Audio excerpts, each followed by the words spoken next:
Билим берүү тармагынын жүрөгү жогорку квалификациялуу мугалим. Бул кесипти кадыр барктуу, урматтуу, эң көп талап кылынган жана жогорку акы төлөнүүчү кесиптердин бирине айландыруу керек.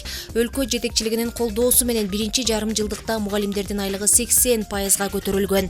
Жалпы республикалык тестирлөөдөн жогорку балл алган бүтүрүүчүлөрдү мугалимдик кесипке шыктандыруу максатында отличниктерге биринчи курста 1000 сомдон, экинчи курста 2000, үчүнчү курста 3000 жана төртүнчү курста 4000 сомдон төлөп берүү боюнча идеяны министрлер кабинети бир добуштан колдогон.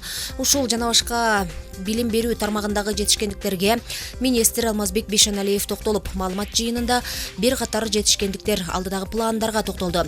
Анда айтылган дагы бир сөз акыркы жылдары айтылып жаткан өзгөчө көйгөй бул өлкөдөгү 245 авариялык мектеп, ошондой эле капиталдык оңдоого муктаж 498 мектеп бар. Быйыл биринчи жолу социалдык объектилердин титулдук тизмесине 205 билим берүү объектисинин курулушу кирген. Анын ичинен 160 мектеп, 35 бала бакча, 10 спорт залы. Бул өткөн жылга салыштырмалуу 128 объектиге көп. Мектептерди керектүү компьютердик техника менен камсыз кылуу максатында Дүйнөлүк банк тарабынан каржыланган келечек үчүн билим берүү долбоорунун алкагында республиканын 1200 мектеби тандалып алынып, 2022 жылдын аягына чейин 25 000 компьютер менен камсыздалаарын кабарлады. Билим берүүдө биринчи жолу 92 кесиптик лицейде жалпы предметтердин мамлекеттик бүтүрүү экзамендери онлайн байкоо режиминде өткөрүлдү. Окутуунун нормативдик мөөнөттөрү да 3 жылдан 2 жылга кыскартылып, жаштардын эмгек рыногуна эртерээк киришине шарт түзүлөт.